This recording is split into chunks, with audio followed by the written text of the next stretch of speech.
Right, great. Hello, welcome to uh, this Academy of Ideas explainer debate, big tech, platform, publisher or poison. I'm Rob Lyons and I'm the Science and Technology Director at the Academy of Ideas. There's been a lot of discussion about the role of big tech in recent years.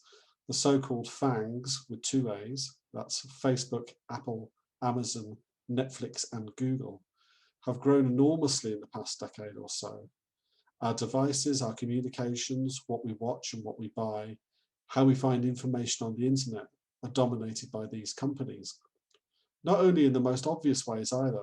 Facebook also owns Instagram and WhatsApp. Google owns YouTube. Amazon not only sells us everything under the sun, but it also provides server facilities for websites. And Amazon Web Services is the biggest host of online services. So if you throw in Twitter to that crowd, but as perhaps the leading place online for people to discuss the world, then you've got pretty much an oligopoly of great swathes of everyday life in the Western world, particularly during a pandemic when we can't see each other face to face. And I haven't even mentioned Microsoft.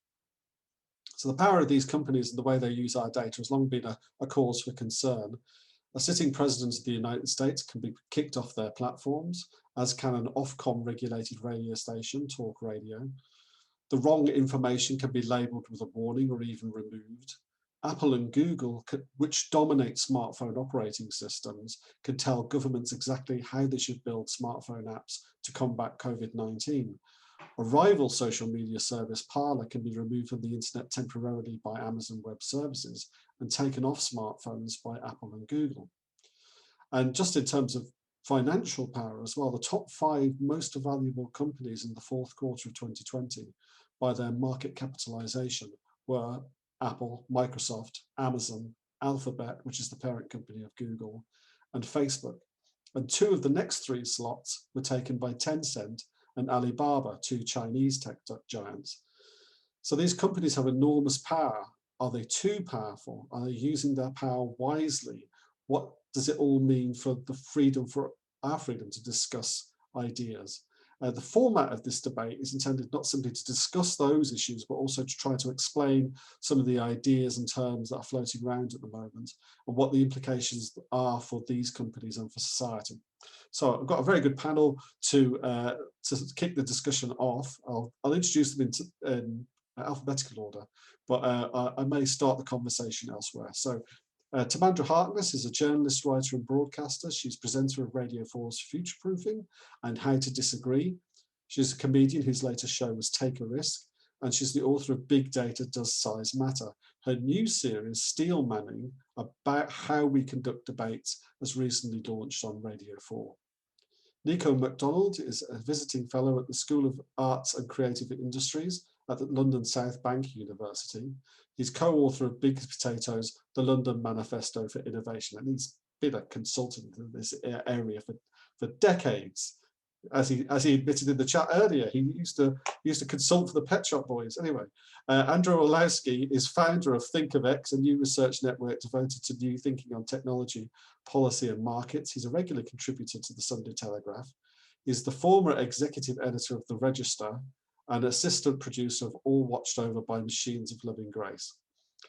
So the format for this one would be a little bit different to some of the ones that AOI debates that we've done so far, because rather than having introductory speeches, I'll just have a conversation with the speakers first, just to get the ball rolling, and then it'll be over to you for your points and comments and questions in particular. So no question is too daft as far as I'm concerned. Right, okay, hello team. Right. Hi there. Right, so first of all, I'll throw one to Nico. How did big tech get so big, and is it really a problem? I mean, isn't it true that big is beautiful? Have we benefited from the sort of scale of their services, or do you think that's becoming a problem? No, in many ways, big is beautiful. And, to be honest, I think at least the engineers and software engineers, data analysts and so on, who have been running the internet and all the associated services during lockdown are the ones we haven't been clapping for. Not that I necessarily approve of clapping for everybody, but No, it's remarkable. And what we're seeing now is the fruits of really 70 years of development of information communication technology, which started, I mean, you can go back to Charles Babbage and Ada Lovelace, but really started at Bell Labs after the Second World War, and arguably places like University of Pennsylvania during the war. And although most people think the internet's as old as when they started using the web, actually it's over 50 years old now. So the term big tech, which we're using, although I hate to be critical of our fine hosts, I think is becoming increasingly meaningless. Essentially it's like saying big steam in the 1890s or big electricity in the 1940s. But what we're seeing now is really a rollout that's been a combination of innovations in network technologies and communications, in hardware and software design and operating systems and so on, and also in user interfaces, which is not well understood as being a key facilitator of the network age, as well as things like always on networks, which is both broadband and 4 or 5G and so on. But we're seeing that in combination, obviously, with a rising level of wealth in general among the population, but also, particularly in the context of social media, with a decline of trust in media. And this is being commented on by Glenn Greenwald, who most people will know of for his work with Edward Snowden and so on the media show on Radio 4 this week, and talking about the way the media sees this as being social media has led to people moving away from mainstream media, whereas I would argue it's the other way around, that technology doesn't, at least initially, drive society. Society drives technology, and we've been trying to network and innovate around the internet for, well, pretty much as long as the internet has existed. Email was invented in the early 70s, mailing lists followed that. Then services like bulletin boards and the Well, which some people will know of, the Whole Earth Electronic Link, then CompuServe and AOL, Delphi, and many other things. So we've been trying to do social media or social networking online for a long time, but really a combination, I think, of technological and design developments, as well as rollouts of infrastructure, combined with people's increasing lack of belief, particularly in mainstream media, as it's pejoratively called. And you can, I think, tie that to a decline in belief in big ideas and paradigms, the left-right, post-Cold War world. So I think social media is, in a way, an accident. As we know, Twitter started off as another project and pivoted. Facebook was, am I hot or not? Don't answer that. We were trying to do social networking with 6degrees.com in about 1997. And, we all remember Feedster, Friendster, I mean, so some of you will. So it's really very accidental where we've got to. Is it a problem? I think it is a problem to some extent that corporations have such control over critical media. But I think we need to remember that corporations have often been in that situation. The major US networks were created often by corporations. Westinghouse created NBC, for instance, in order to sell televisions and radios and so on. CBS likewise. Big newspapers have often been owned by industrial moguls, and in fact the Wall Street Journal today is owned by Jeff Bezos. Anyone heard of him? So I'm more worried about the power of the state, and I'm also most worried about the degree of callousness with which people will allow our right to hear what is published on social media, hear or read or see. They just think it's irrelevant if it's Milo Yiannopoulos or Donald Trump or someone else you don't like. It's absolutely fine that they get hoiked off the platform. And I think that's a very, shows bad faith on the part of people who don't want to engage in debate. And it also shows a lack of understanding of history, that often when it's people you don't like that they get rid of first, then it's people you do like they get rid of subsequently. So, Tamandra, you can pick up whether big tech is a bad thing, but I also want to talk to you about the importance of it right now as well, because you wrote a very good article in Unheard about our reliance on platforms like Zoom, but also on social media and whatever, and what the implications are for that. So yes, the floor is yours. Okay. Yeah, well, big tech is, it does feel a bit like a fact of life now. I think perhaps Nico obviously has known about this stuff for much longer, so knows about lots of things that were probably quite niche when they first came out. But I think the thing is, these things have become completely mainstream now. That, you know, my stepmom set up a family WhatsApp group. Like it's not, it's no longer something for people who are technically minded. It has become the default way that we all connect with each other. And I think when I was looking at this really before COVID came along and lockdown happened, and it was striking how much of our everyday interactions, not only with institutions or with the news or with entertainment, are now conducted through. God, I've been upstaged by many things in my time, but never by cables before. Our relationships with institutions and businesses and news and entertainment do by default tend to happen now through digital media. And there's a couple of differences from what went before. I mean, you can look at news media, for example, and say, well, yeah, but in the early 20th century, most people in the UK, for example, read a paper that was owned by one of, I think, 4 men. So it's not like there was a proliferation of sources of information and points of view necessarily, and that was top down. So, you know, you picked your paper, but then you got the same thing in the same order as everybody else who read that paper. Whereas now we pretty much all have our own individual channel for news and entertainment, and that's partly curated by algorithms going, oh, you liked this, so you like that. It's partly curated by who you happen to follow or interact with, and partly by your own tastes. So we all have these very individualized relationships through the technology, and not only with institutions and news and media and entertainment, but also with each other. So we have this, if you like, this flat peer-to-peer network of interactions, and there are very positive things about that. I mean, yeah, if things come up through the broadcast channels or through newspapers and somebody wants to dispute them, there is a ready-made platform out there, a number of ready-made platforms, and you can come out and say, well, no, we don't accept this way of looking at the world. Maybe we have data of our own that we want to share with you. Maybe we have another story. And one thing I think is happening is simply that there's a new kind of public space, which is digital, and that is being negotiated. So, you know, the fact is that anybody does kind of have access to it, certainly immediately, and that is a kind of mass participation, a mass access to platforms, which is, I think, quite new. I mean, probably the newest thing since, I don't know, maybe the 17th century, when pamphlets were being printed and censorship was removed for a while and anybody could print anything and distribute it. And there was a lot of literacy and so on. But the flip side of that is that relationships through digital media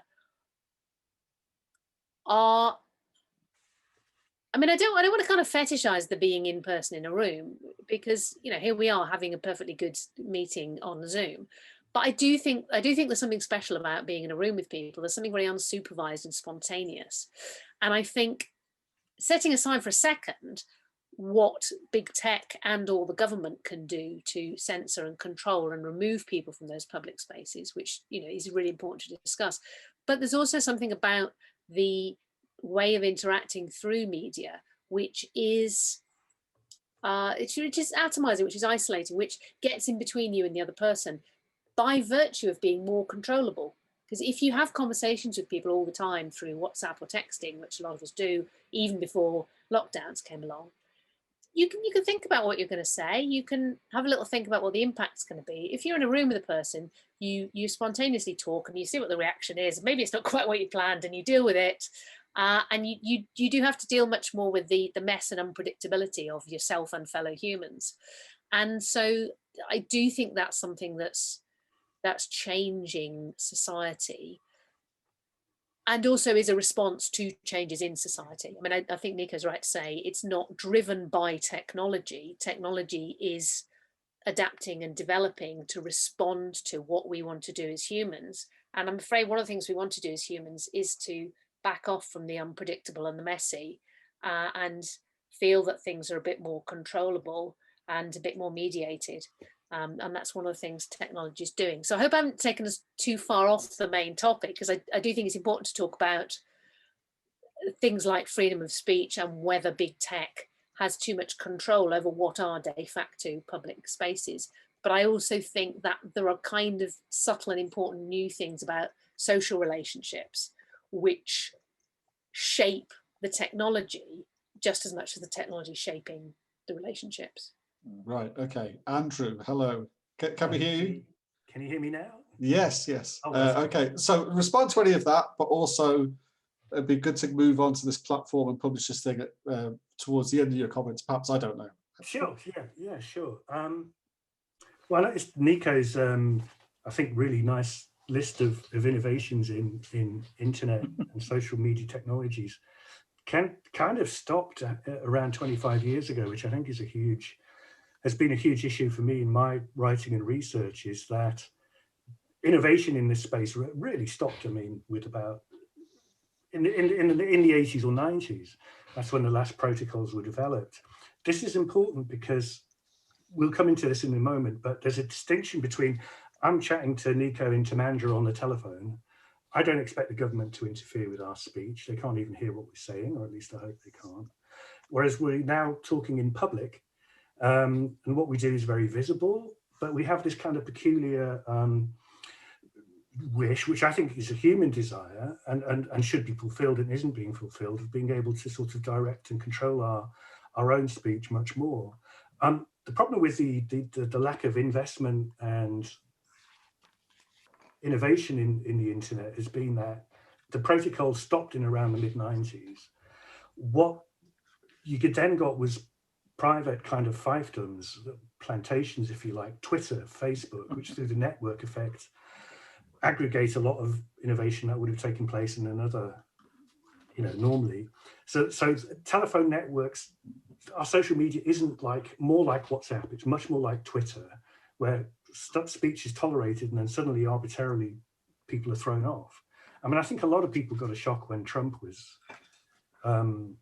deplatformed last week, but he was a part of this great wave. I found it quite cowardly, really, because it's like he's dead and now they're jumping on the body. That's very brave. I also heard of, Republican candidates having their insurance revoked. It was this great wave of revulsion against, Trump's brand of conservatism. And I think social media got caught up in that. But one of the consequences of the lack of innovation is that we're looking at Twitter, but we're not talking to each other via a federated network, a distributed network, like the telephone network, that the government really wouldn't have any interest in peaking at. And to be honest, somebody like a telco doesn't really have any interest in censoring us either. What we've got then is kind of large private plantations, and they're trying to resolve this impossible line, which is they're effectively responding to whoever shouts loudest at them last, and they'll respond to that. But I don't think there's a happy medium. I don't think they'll ever resolve it. And in terms of I'm always optimistic with technology because we're just at the infancy of the internet and so much hasn't been invented yet. Not only that, but a lot of what was invented in the period that Nico talked about was thrown overboard in an attempt to get it working, and we now realize we have to get it back. If you're curious what this might be, you're looking at it. There's a fraction of a second delay in all our video, where it should be completely real time. And putting that in place is extremely difficult, and kind of the next big war between China and America. America doesn't really have a plan how to do it. China can do telecoms much better now. It's actually thought about this stuff we've not wanted to think about for 25 years. But back to the issue of publisher, I mean, they're walking this line, which is, it's impossible, and impossible for them and impossible for us. What happened was that laws were created, a legal framework was created in the late 90s through the CDA, Communications and Decency Act in America. And I must say, I'm wary of citing this, but I have to because it's what the rest of the world copied effectively. I'm wary of citing it because there's a very important American context of the First Amendment underpinning this. But it was a very, I thought, wise law at the time, which was essentially a get out of jail free card from vexatious litigation, which would have crushed small internet companies. And that kind of allowed a lot of experimentation and growth with what kind of business you can do and what you can host and so on. And that's been under intense pressure because the American courts have always put the First Amendment first. So I think it's wrong to think of the internet as being an unregulated space. It's specifically regulated for speech, which makes Twitter's behavior kind of interesting in that context. But it's also, and I must draw attention to the Backpage case, which is when the first holes in this started to appear. Courts have been so keen to uphold the exemption from CEA that the Backpage case came up, and this was a documentary in which it was an atrocious case of trafficking, in which the Backpage classified site was doing all it really could to facilitate the trafficking and abuse of minors. And the court said this is one of the most repulsive cases we've ever heard. It was raised by 3 minors, 3 girls. One had been beaten 800 times. And the court said, I'm sorry, there's nothing we could do. Now, this network was closed down, but it wasn't closed down through internet laws. It was closed down through existing laws that were there. So a small hole was then punched in it about 2 or 3 years ago with a specific exemption for sex trafficking and so on. Then Trump arrived and said, noticed that conservatives were being pushed off the network and Trump supporters were pushed out. And he said, well, just get rid of the whole thing. And that's kind of where we are. I mean, just briefly, I don't see a happy resolution to this. Normally, I'm optimistic, and usually there's some kind of technological innovation, which we haven't tried yet, and there's lots of those, and federated networks that look much more like a telephone network. Or there's some economic model, and again, we haven't tried lots of those either. And I'm very happy for kind of things to be at breaking point, because I'm personally disappointed if in 50 years' time we haven't kind of blown up the internet and then rebuilt it at least about 3 times. We shouldn't be precious about what we've got today. If it wants to be resilient, we have to keep trying new things. But I'm not optimistic because I think the forces that are lined up against free speech are not going to be swayed by technological or economic or legal things. It's going to be solved in the long run by having really resilient children and an education system that produces really robust and resilient children. I'd like to hand it over, but I think it's a problem for some of us, but not for others. But there are certain kind of fields where you can't speak freely, and this is where I'm interested. To be free, we have to feel free. And if you can't speak freely in your workplace, for example, are you free? So yes, this idea of platform and publisher was seen as a progressive thing at times to allow. Oh, sorry, we've got lots of people just jumping in there. If you could put yourself on mute. All right, okay. Sorry about that. Right. I think it's a really interesting example of some of the challenges that we're dealing with. Yes, indeed. Right. Okay. Sorry for the expletives and etc. and that. So, Nico, please carry on. Respond to the discussion so far about publishers, and all that sort of stuff. Well, I mean, I was interested in, a number of interesting points that both Andrew and Timandra have made. I think there's an interesting phenomenon as well. I think Timandra's picked up on the idea of people being sort of isolation, and I think you could argue there's a sort of broader phenomenon where we tend to cleave towards technologies which are, reflect our own kind of social sensibility and are not interacting with people. That sort of neutrality of social media has a certain appeal. There is also an issue that, and this picks up, I think, on what Timandra was saying, that we're in a society where I think it's really interesting that's happened in politics. If you go back 50 years in politics to the last time America was on fire, it was a very political time.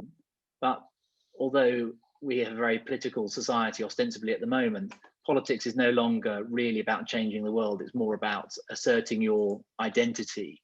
And I don't just mean identity in the traditional sense, but identity in the sense of my politics is my identity. And we know that in the United States, if you're blue or red, you know, that breaks up families, it breaks up, you know, relationships with people and so on. Similarly, in the UK, are you leave or remain, or now are you, well, lockdown or anti-lockdown maybe? And these things are not really susceptible to rational argument and the influence of actually looking at the real world. And I think those behaviors fit very well with social media. And I think that's why social media has been taken up, because it allows you to express yourself in these very binary ways, to be unaccountable for what you say to some extent, and to present yourself through your politics or your ideas in a very sort of distinct way. So I think, you know, although I agree very much with Tamandra that technology also shapes society in due course, and there's a famous quote by Winston Churchill about the rebuilding of the Houses of Parliament during the war, that first we shape our buildings and after that they shape us. And I think that's very true of technology. So I think, you know, I think this is the only time really that social media in the form it's taken could have evolved. And I often use the grandparent experiment. I think you've probably all got grandparents. You know, if your grandparents had had access to Twitter or Instagram or TikTok, you know, 70 years ago, 60 years ago, would they have behaved the same way that we behave with it today? And I don't think anybody would imagine they would, because our social mores and our constructs and so on were very different then. So I do think what we've evolved has been very much a product of our time, and it couldn't have happened at any other time. Right, okay. I'll allow Tamandra and Andrew to have a quick two-penneth on that, and then we'll come out to the audience. By the way, I've suspended the chat because somebody's spoofing me now. So there we go. It's fun and games. Tamandra. Yeah, I wondered who you were saying that to. Yeah, I think, I think I very much agree with Nico that it is about that convergence of what the technology can do with what we socially and maybe even psychologically are looking for it to do. But to try and draw that back, I guess, to the kind of question of what's happening now in social media, I think it's quite a revealing place that social media sits, because it is in that crossover of private interaction and public life. And I think one thing it reflects is that the boundary that, for example, our grandparents might have drawn between what was their private life and what's their public life has been completely changed. And that's not just the technology, although the technology facilitates that, because through digital communications, you can be kind of always with people and never actually with them. You can be in public and also in private. I mean, look at the way that suddenly switching to doing things on Zoom, public meetings like this, and also work studying, means that there's no longer division between your private space and your public space. I mean, you know, we're all looking at each other's presumably homes. I mean, unless anyone is staying late at an office, which is pretty rare at the moment.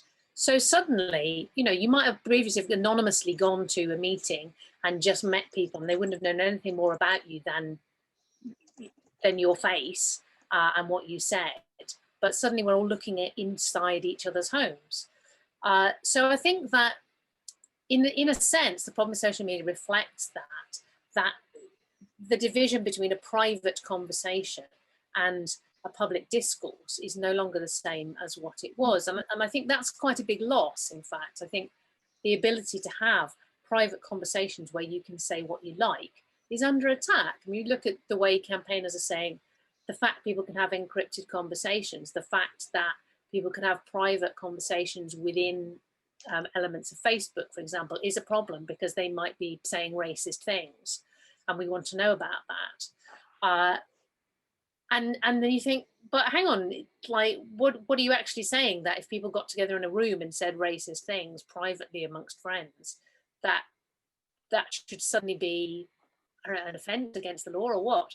And then conversely, you have people interacting on social media in what are effectively public spaces. You know, if you tweet something or mostly put something on Facebook, it's effectively public in that pretty much anyone can see it if they really go looking. And yet people don't necessarily think of it like that, so they might act in an unguarded way. and then go, oh, I've been caught out for breaching some either social rule or an unofficial rule of the social media platform, or even a law, because I thought I was just talking to my friends here, and yet suddenly I'm publishing a dodgy joke or something that's being interpreted as a threat or whatever. So I actually think that is part of the problem. And in a sense, the social media companies have fallen into this, going, hey, we'll set up this space and people can come and it's like a private club. Except that if it's a private club, you could leave and join another club, except that because of, I mean, as Andrew was saying, because of the network effect, because you go to a place because of the people that are there.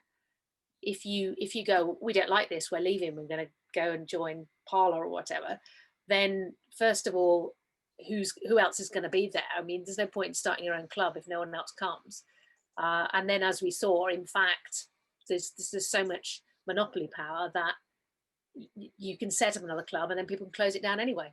So I think, I mean, I slightly agree with Andrew. I don't think we're anywhere near solving this problem. I think there are certain lines that we have allowed to be kicked over in the sand, perhaps, that we need to redraw, not necessarily in the same places, but we need to say, actually, it's important we have a private space where we can say what we like.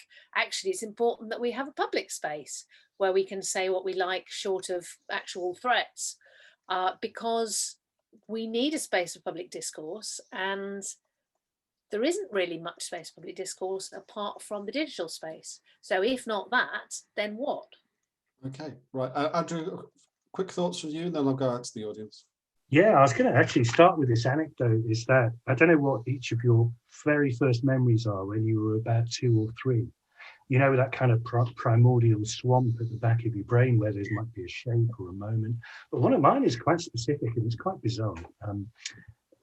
I was around 2 in a friend's house with my mother when I shouted something across the room to her. And I was startled to discover that people in the same room could hear what I was saying. Up until that point, I thought, when you looked at somebody in the eye, which of course none of us can do on Zoom, when you look somebody in the eye, nobody else in the room can hear you. And it's a bizarre thing, I don't know, thought I'd throw that in there, but I wonder how much of the problems we discuss with social media might be solved by having that kind of sophistication, which we don't have in real life, because surely technology should be building lots of things we can't do in real life. Just a quick memory. I mean, I was in Silicon Valley in the early 2000s when the social networking bubble came up, and before then everyone was using, as Nico said, chat and so on. And I remember some of you might remember Howard Dean's run for the Democratic nomination in 2004. He's running in 2003. It was around the time of the Gulf War. That fueled such an optimism with progressive types that they really thought that this was their tool and they could transform politics with it. What I was really hearing was that here's a kind of a magic lightsaber that will save us. It will do some piece of magic, or the coalition building, the act of persuasion that effective politics needs, reaching out to people who don't necessarily agree with you and building those really strong coalitions to make lasting change. They always talk about lasting change, but I don't think they know what it means. When Trump got elected, there was this massive screeching sound. This is awful. Like, we only thought nice people would use these tools. Now these awful Trump people are using these tools. And there's been a kind of a huge, I can smell the rubber of, you know, the tires screeching and reversing since then.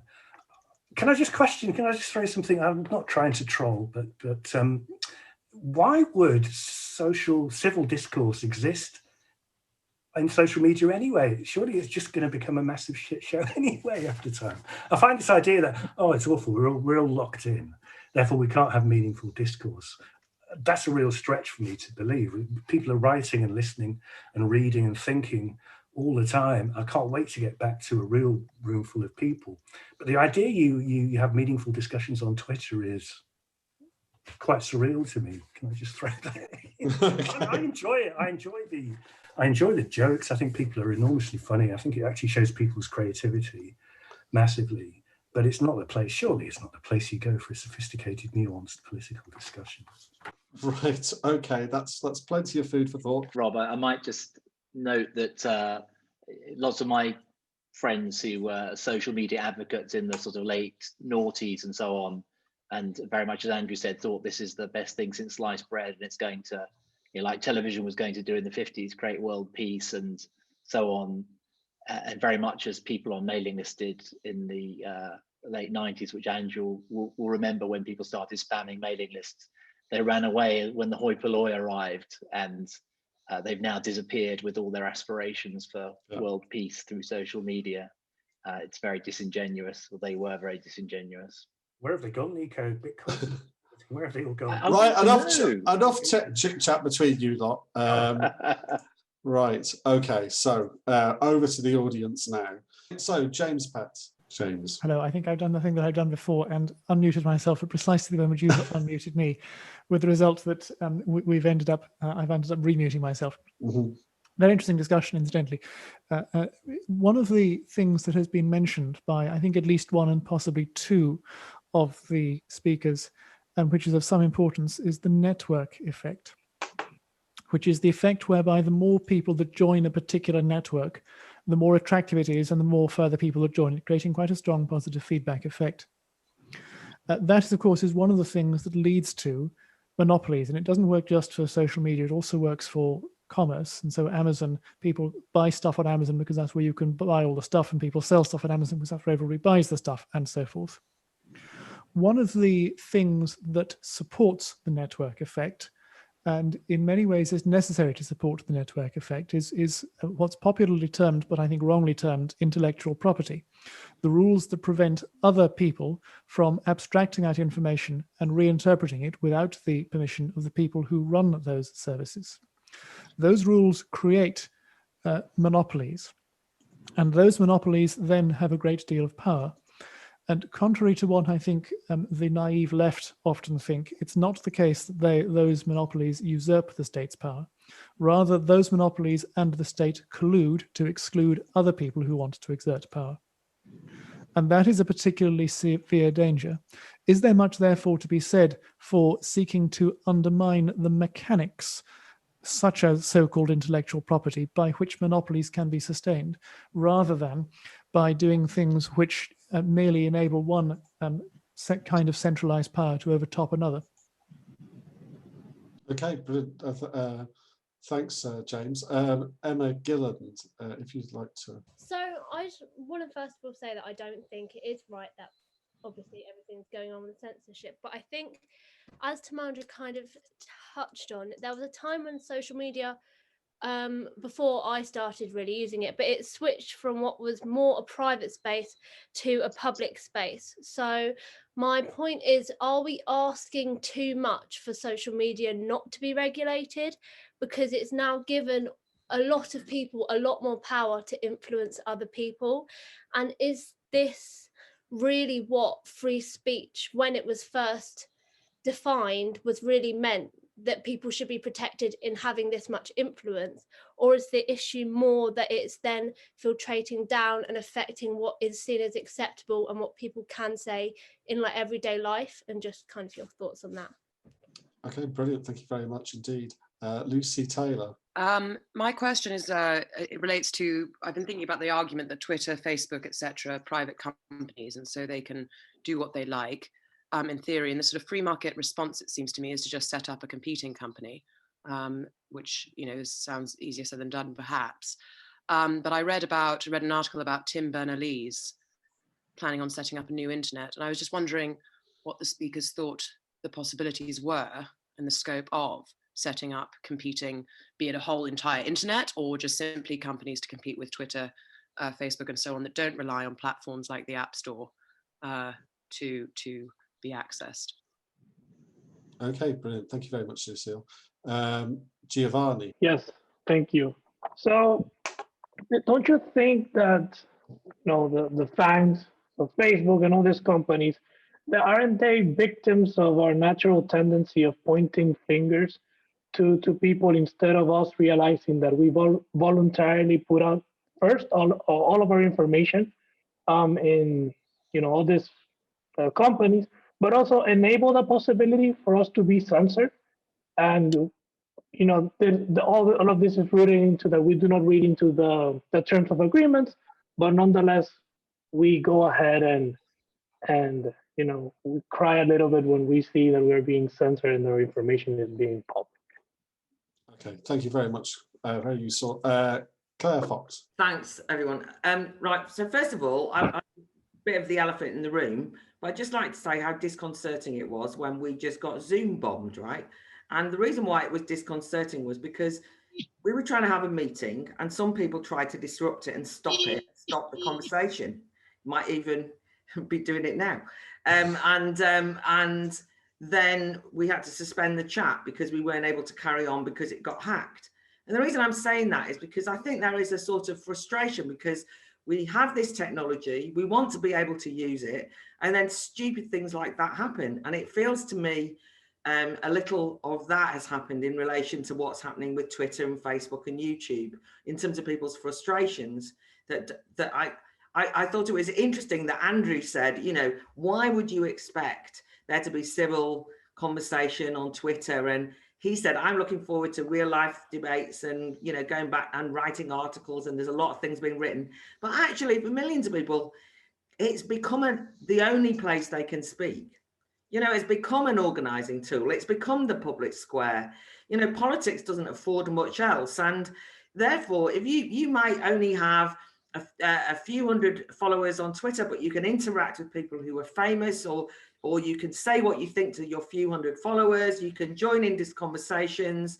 During lockdown, that's been, of course, even more intense because there's been a sense in which you couldn't do anything else but use social media in that way. But actually, it's been, to a certain extent, liberating. And people have met, people may or may not know, but somebody died who recently of cancer, and the outpouring of grief for her on Twitter was somebody called Nikki Sticks. And most of us had never met her, but I felt as though I knew her, but because for the last 4 years, I've had a lot to do with her on social media. So I think we're underestimating the psychological hit there's been of having that taken away, of just feeling that the 1 or 2 places that people felt they had.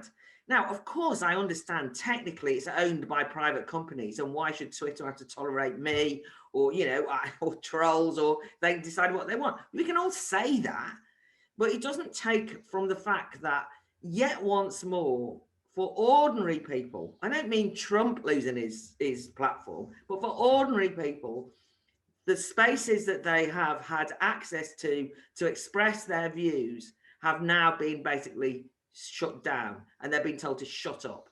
And every single political intervention is being to say that if you say the wrong thing, you will be silenced. And I think that is what we should be arguing against, even if technically I would like it to happen in real life. It doesn't mean that this hasn't had a big political impact on people. And it's driving then, just the final thing, everyone in that kind of camp, as it were, who was so frustrated, simply seem to be going onto other platforms that are more encrypted or more hard to close down.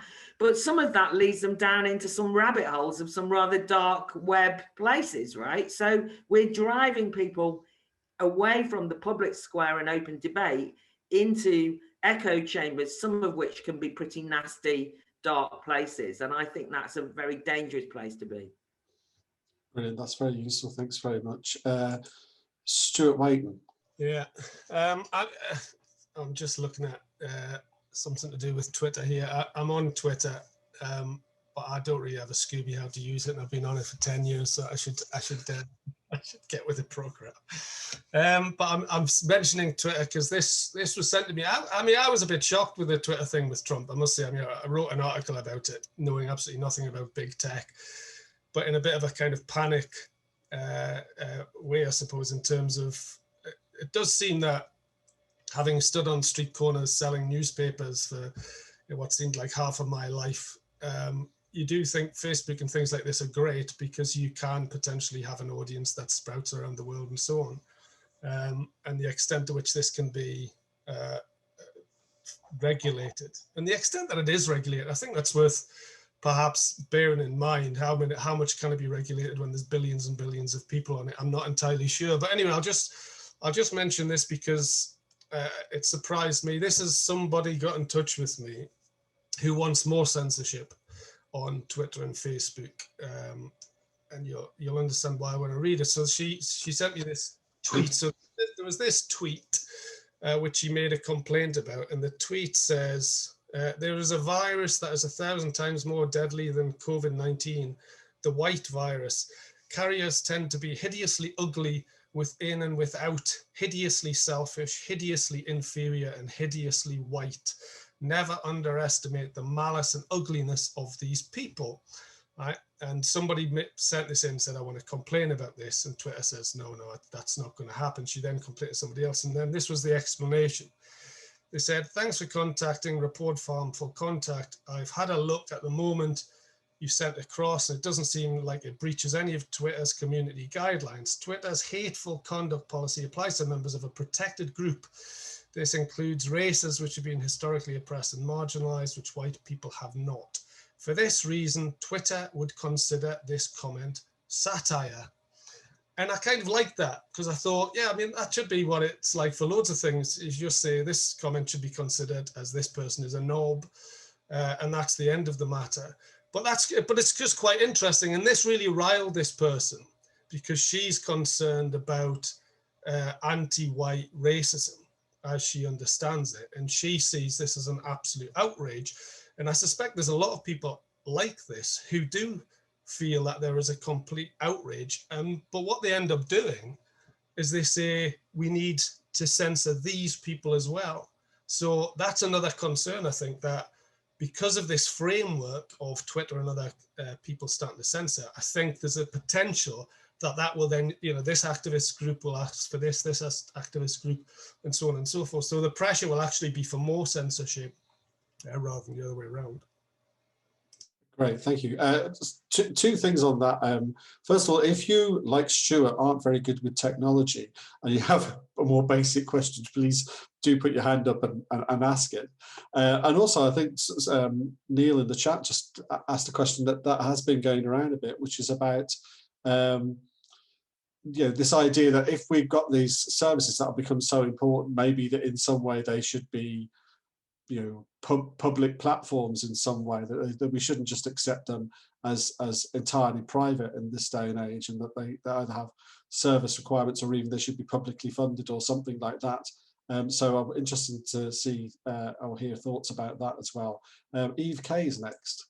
Just on the arguments for censorship, one of the bigger problems is that they didn't happen on these platforms. They happened in the wider media.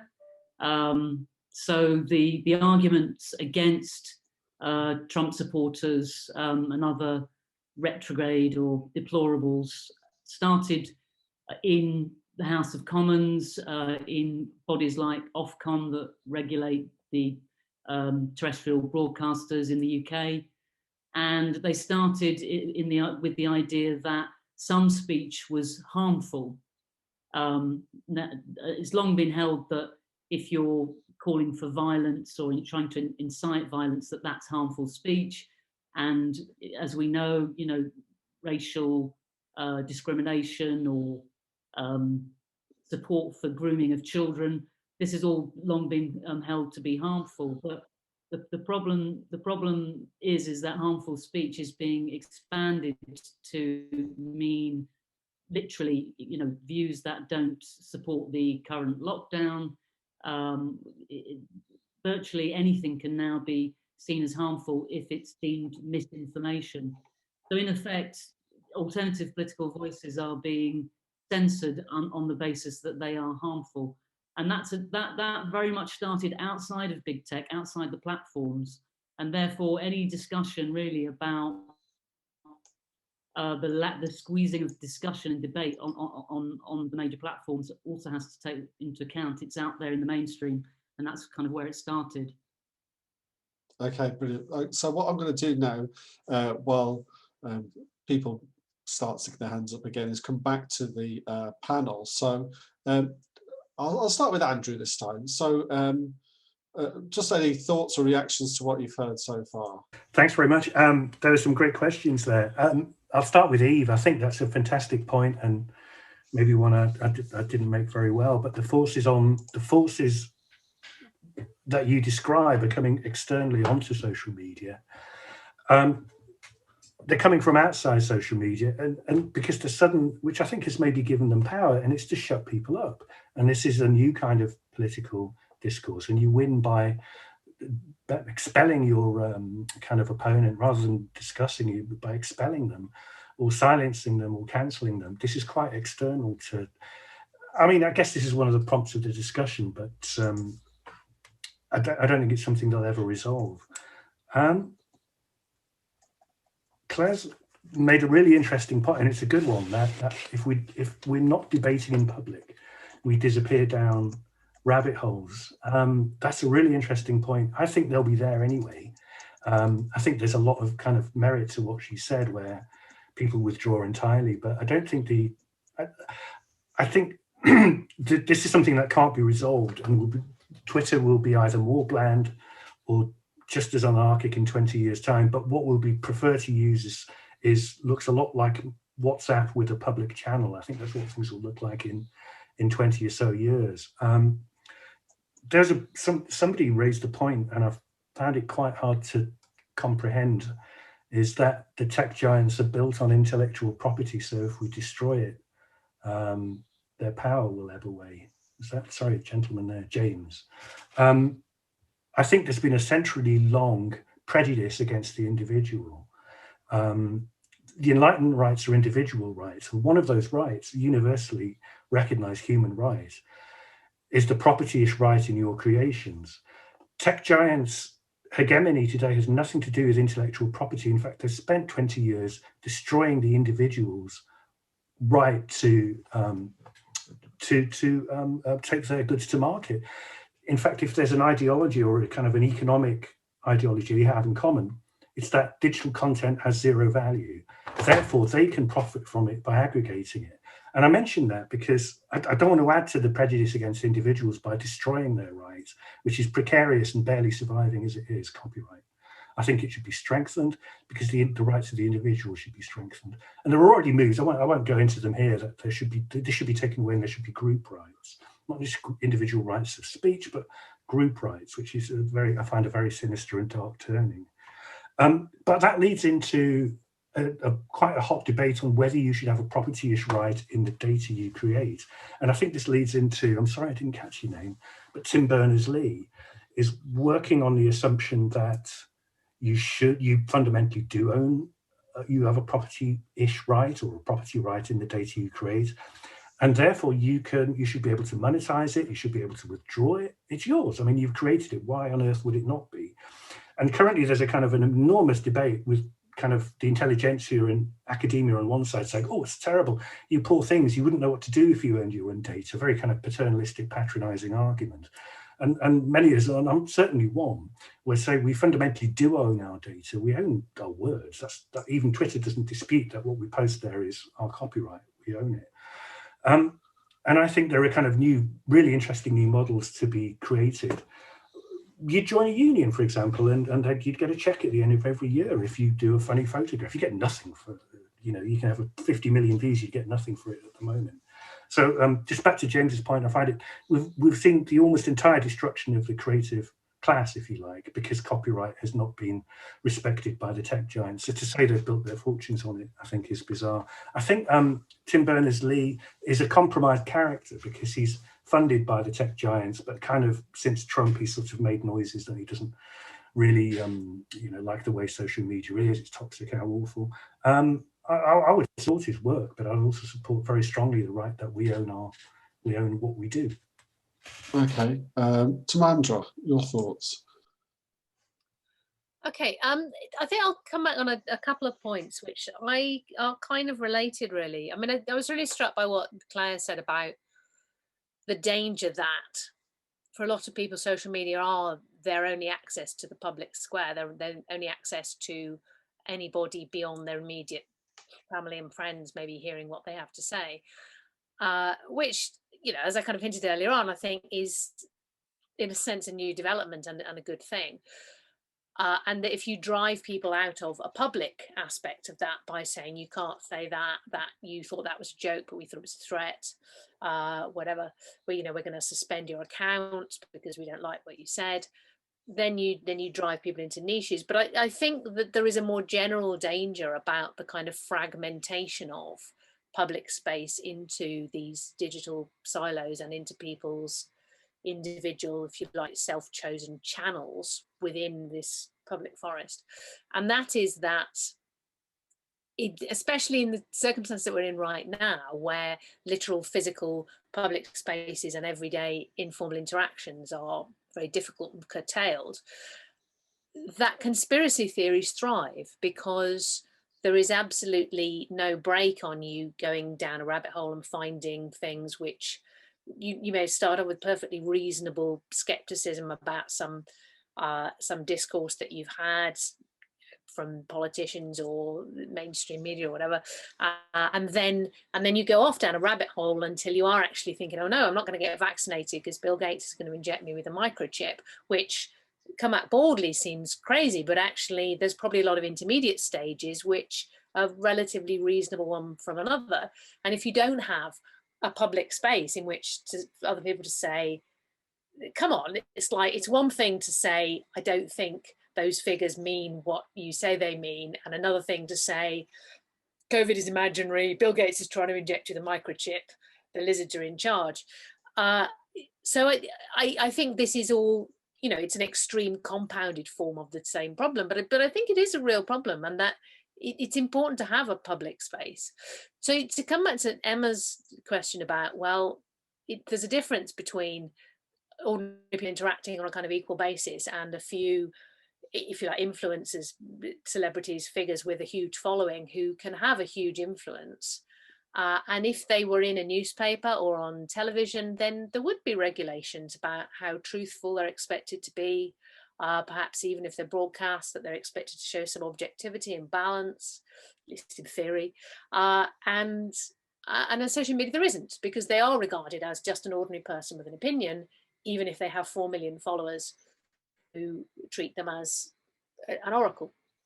And I think that's one side. And the other side is the very genuine thing, which is a lot of people will say, well, I went on social media and I tried to have a civilized discussion about this important issue, and I was so piled on with people insulting me or threatening me or just being really horrible to me that I gave up and I went away because it was impossible. And, you know, you say you're for free speech, but my speech wasn't very free because I ended up having to fight off, like, you know, goblins, trolls all the time. And so actually regulation, you know, you wouldn't expect to go to a public meeting and have people be able to shout you down. You would expect the chair to say, shut up, let this person have a say, shut up or get out. And shouldn't social media also do that to let civil discourse happen? And I think there's a real problem, because although fundamentally I think it's about the freedom of people to hear things, it's not about my freedom to say so much, it's about other people's freedom to hear and make up their own mind.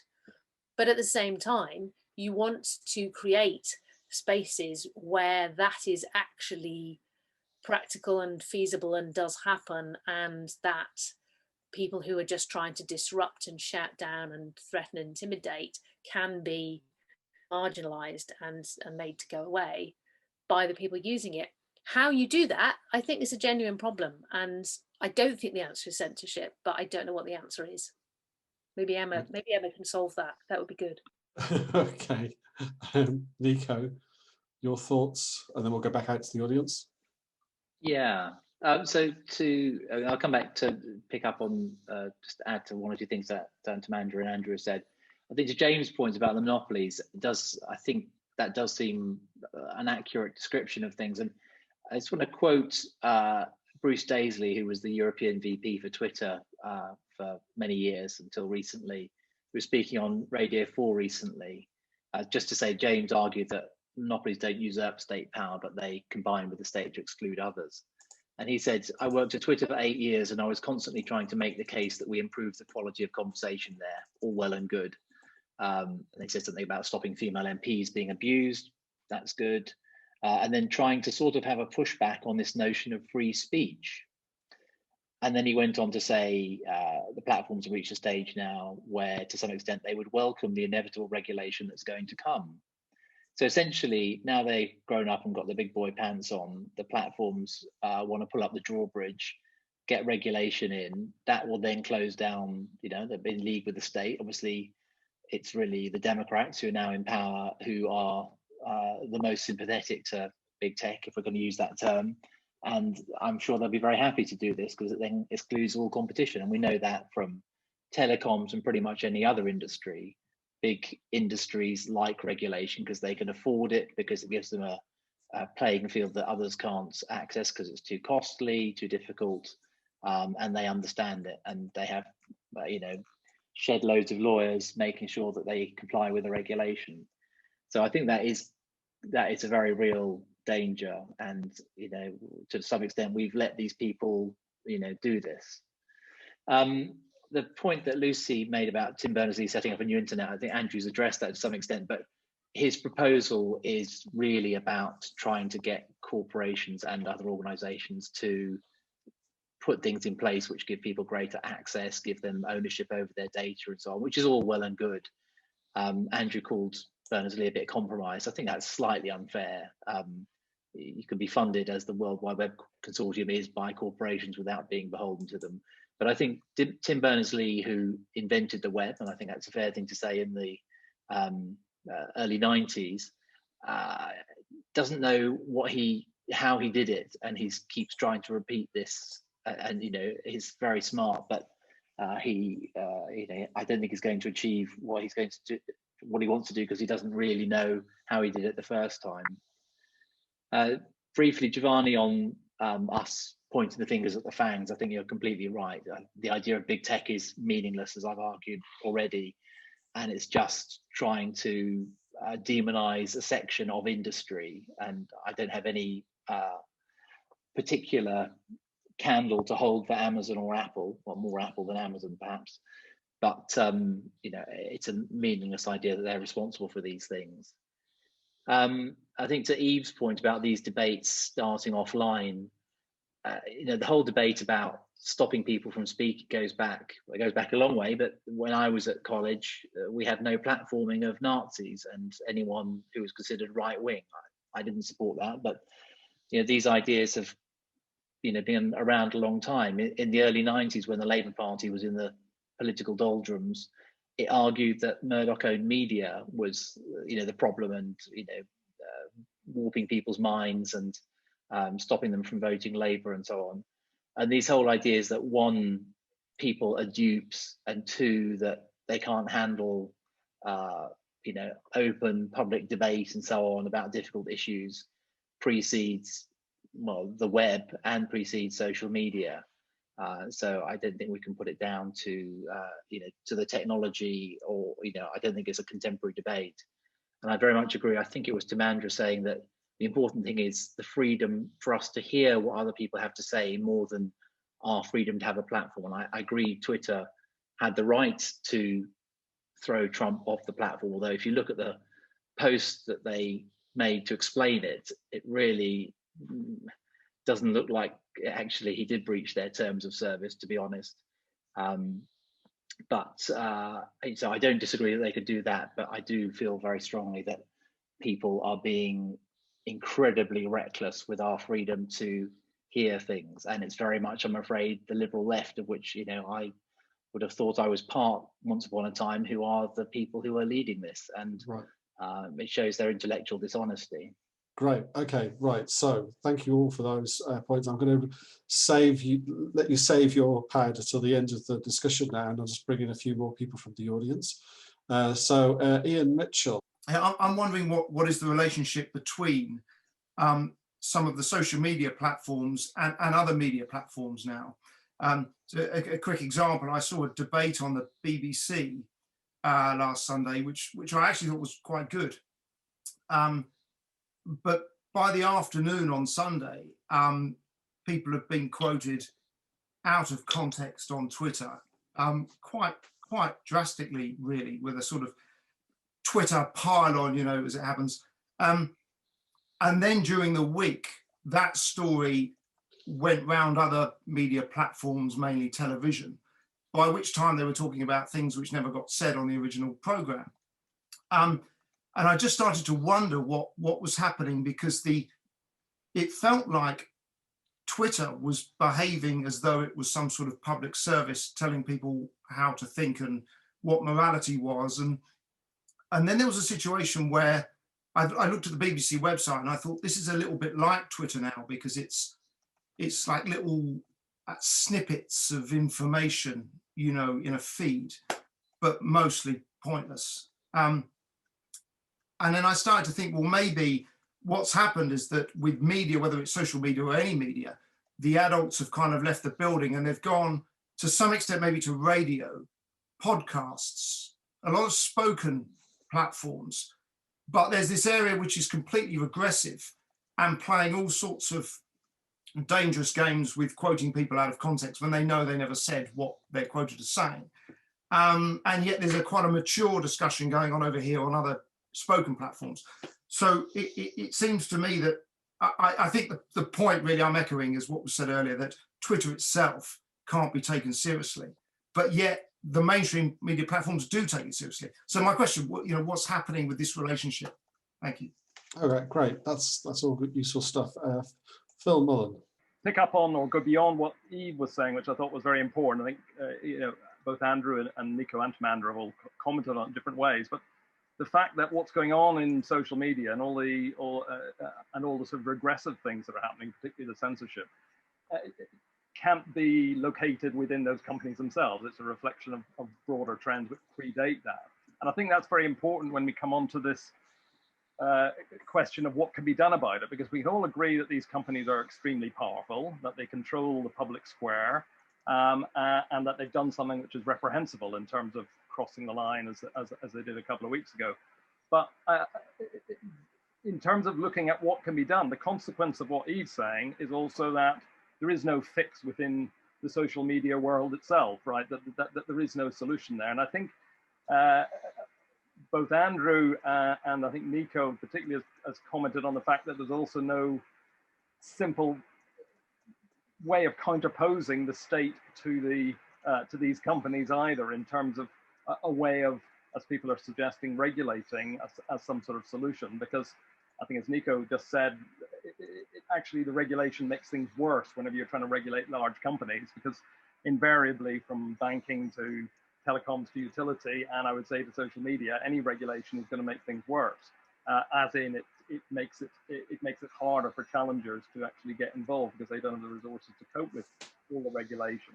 But I think there's an additional point which I'd just like to highlight, which is what's new about this, and Nico again picked up on this right at the end. What's new about the political trends at the moment is that it's not just that the government and the big businesses are working together, but I think one of the most troubling political features of what's happened recently is this de facto alliance, which has developed between the sort of liberal establishment, the so-called progressive establishment, and these companies.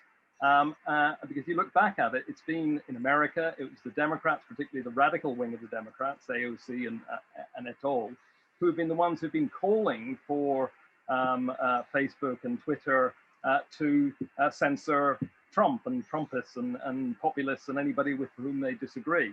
And in a sense, by doing that, they have been expressive of outsourcing state censorship, in a sense, to the private sector, and also giving what these private sector companies are doing moral authority. So I think that indicates in a new way just how false and dangerous it would be to call for anybody from the right or from the left to try to regulate these big companies.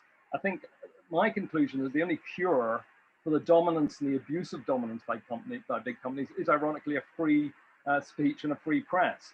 Because it's only if you expose their dominance and how they are doing things which are regressive that you have the possibility then of creating that sort of debate where people put pressure on them, and you do create the circumstances where competitors can grow up.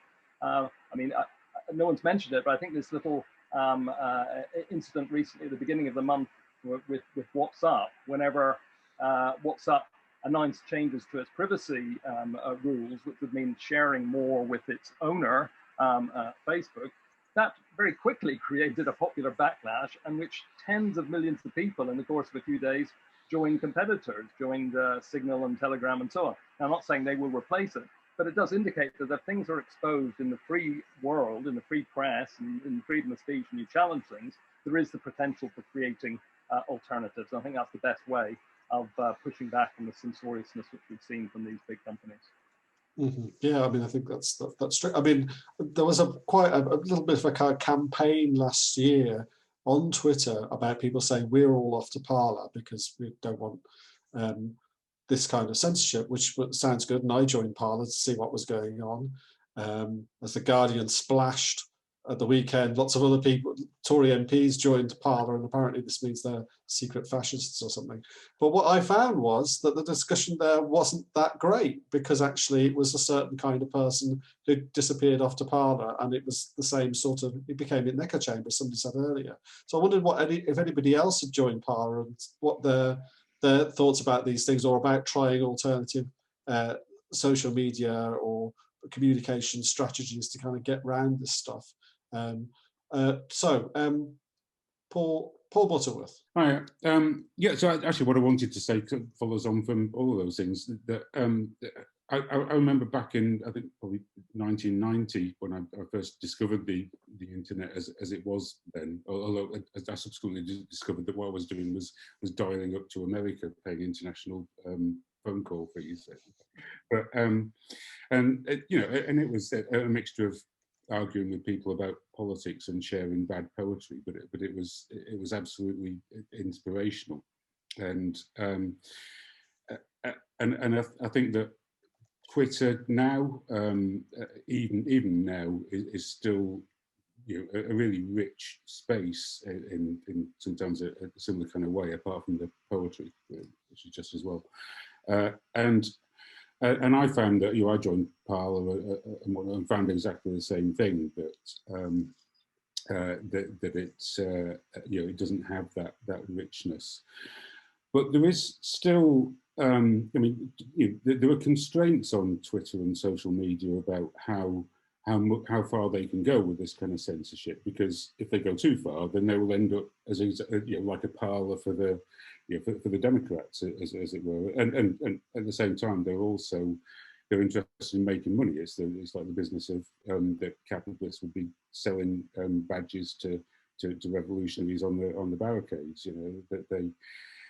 That they are also, they're commercial entities. I think. I mean, this is obviously, there's some doom and gloom around what's happening at the moment, but it's important to remember that there are opportunities. This is still a very changing space. I mean, we're talking about social media as the public space, where it wasn't very long ago the public space was the actual public space, and these are new things, and they are themselves similar to subject to disruption in the same way as Westinghouse, etc., were previously. So there are opportunities there, and so whilst at the same time, if the actual physical public space were being restricted in the way in which the virtual space is now, we'd be looking at a combination of how do we storm the public space and how do we create alternative spaces. I think that those same arguments apply, but possibly even more so as well, because in 10 years' time, or the thing that is the public space, arguably won't be Twitter and Facebook. So there are technical opportunities as well as underpinned by the kind of cultural and political arguments that we can create a new space. Right. Okay. Good. That's all good stuff. So I've got Neil and I've got Catherine, and then I'll bring in the panel for their final thoughts. So, Neil. I had a bit of trouble. I still have a bit of trouble with this concept of the public square, because I can't actually think of a parallel in real life to what people are maybe describing as the public square. I see Twitter. I've used Twitter a little bit, and for me, it was just useful for finding people who had similar opinions to yourself, and then you could basically research those off Twitter. Because obviously Twitter, you know, the format of it isn't very amenable with the character restriction, etc. So yeah, I can't transpose Twitter onto a real life situation, to be honest, which I know a lot of other people, including Claire, was sort of mentioning. But in terms of big tech platform publisher poison, I can understand how it's ended up this way, because, you know, it is a platform to start with, and then I think, as Andrew mentioned early on, there's a case of people using that platform for very, you know, disturbing purposes. So you have a responsibility, I would have thought, as that provider of a platform, to uphold the laws in some way. And I think that's quite a difficult balance to have. So maybe, as the point I made before, is that if this public square concept exists, maybe it should be a public service rather than a commercial service, or maybe people have to pay to use it, in which case you're more likely to censor your own language at the risk of losing money and getting thrown off that platform. Right. Okay, that's an interesting thought as well. Right, we've got Catherine, and then I'm going to come back to the panel. So, Catherine. Thank you. Just saying to my husband that it's noticeable that your audience here is how few people look to be under 40. And generally, the younger people are driving this cancelling approach and culture. They're also probably the larger profile of executives at Twitter and Google and Facebook, and putting a lot of pressure on the people who make policy decisions at those organizations that help kind of foster this. And actually, yeah, we're beginning to wonder if Twitter's actually dying. It's folding in on itself.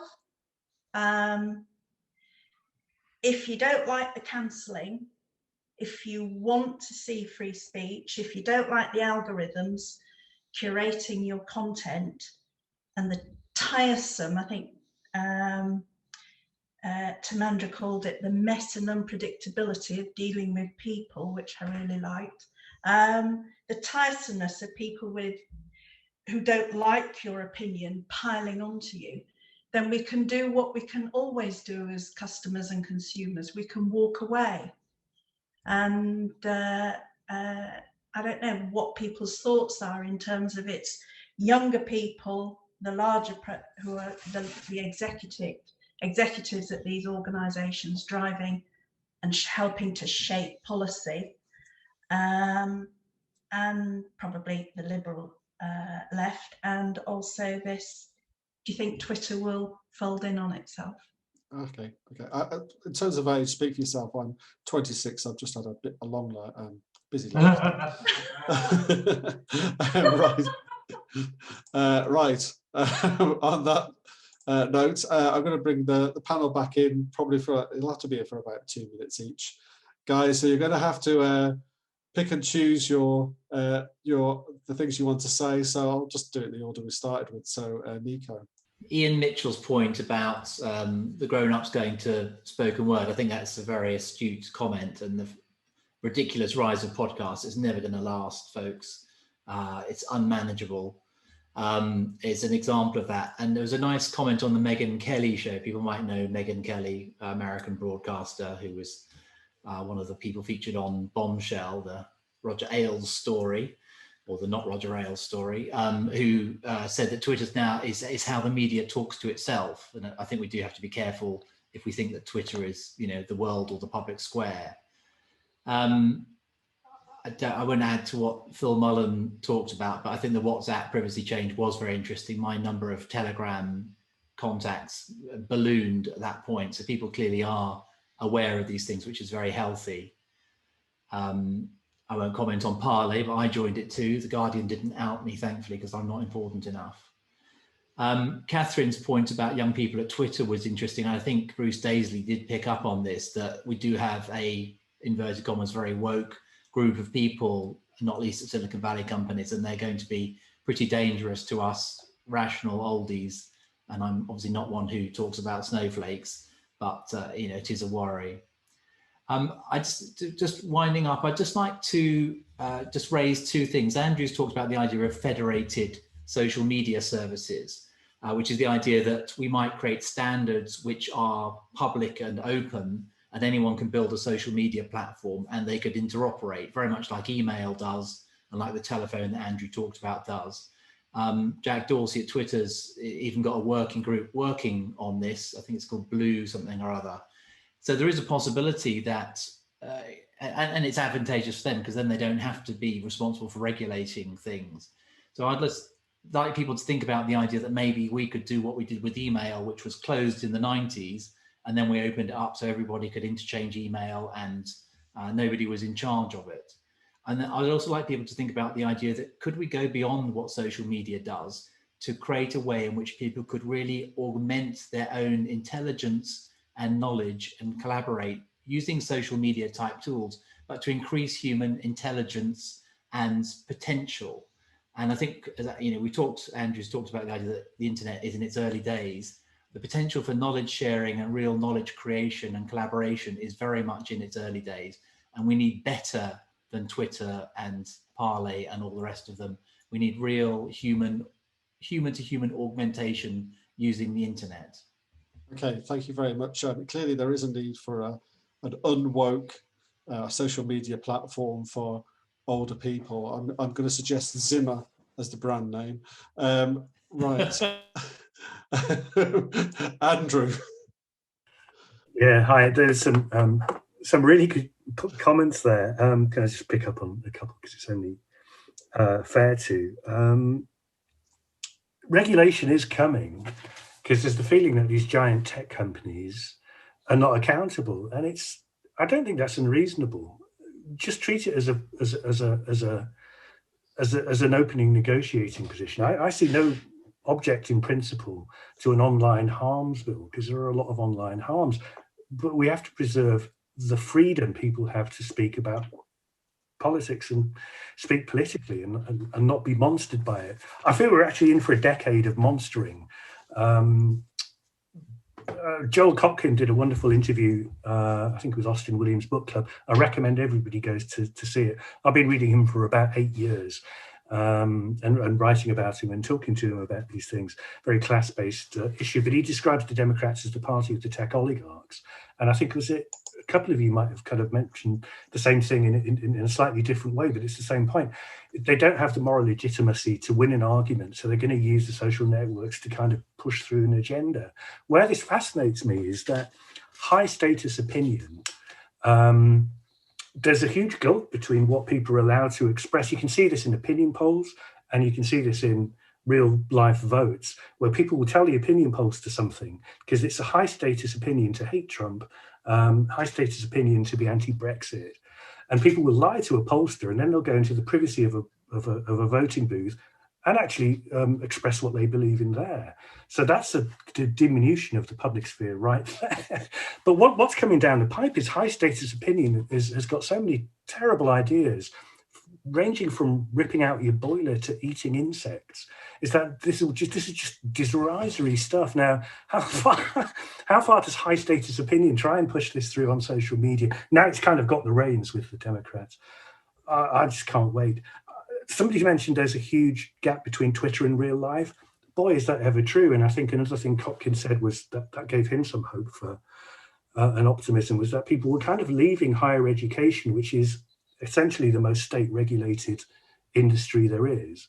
And it relies solely on accreditation, but people have this intellectual curiosity. They're going to find out about philosophy, about religion, about morals and so on offline. Now, once these get accredited, I think that kind of the clerisy that Kotkin talks about, high status opinion is really going to be challenged there. Maybe we don't need the internet to do it. Maybe it can help. But that's that kind of, that's where I'd look for change. Oh, by the way, one thing, I'm surprised nobody's brought this up, but and Ofcom published a new code on hate speech, and I just checked the date while somebody was talking. The date for the press release is Thursday, the 31st of December at 11:39 p.m. Now, I don't know what you were doing at 20 to midnight on New Year's Eve, but I bet you weren't looking at Ofcom's site for new regulations on speech. Thanks. Right, thank you very much, Andrew. Last but not least, Tamandra. Right, yeah. Obviously, I identify as 23, so I think that settles that one. Yeah, I think it's a really good question. Well, what is this mythical real life public space that somehow exists or existed out there that social media has taken over from? To some extent, it never existed, did it? I mean, not in the sense that absolutely anybody could go there and have a civilized public discourse about no matter what in an unbridled way. I mean, there were demonstrations, there were public speeches, there was the Speaker's Corner at Hyde Park. There are places where you can literally go in a public space and say things, except at the moment you can't because it's locked down, and accept that it is more or less policed, and there is a certain amount of disquiet about large numbers of people getting together and saying whatever they want to say. And I think, in a sense, what we're seeing with social media is that suddenly there is a sort of public space, and the masses are coming into it and saying what they really think. And in many cases, just saying the things that people would have said in private, and not even really particularly aware that you're now saying it in public until maybe suddenly somebody looks at their Twitter, at their follower count, and goes, oh, actually thousands of people are paying attention to this, or I now have a YouTube channel and 1 million people just watched my whatever it was. And I think we're kind of still negotiating that. I mean, I think it's a very positive development that there is this, however haphazard and however in effect privately owned and however censored formally or informally, that there is a space where people can go and say more or less what they think, and I think that should be defended and protected. I mean, actually, of course, in real life, a lot of what we think of as public spaces are either just not even public; they're actually privately owned. They look like a public space, but if you go there and start setting up a stall and giving out leaflets, some security guard will come and say, no, this is private space and you have to leave. Or even if it is public space, the local councils increasingly will come and say, there's a bylaw and you can't do that. So, again, there's no kind of paradisical real life public arena where you can go and be yourself and do anything. All these things actually take some defense and some pushback. So, I mean, what is the answer? No, regulation. I mean, personally, if it's a choice between unofficial censorship exercised by a private company in Silicon Valley or a code of law that has to be debated in Parliament and then passed by MPs, I'd rather go for the latter.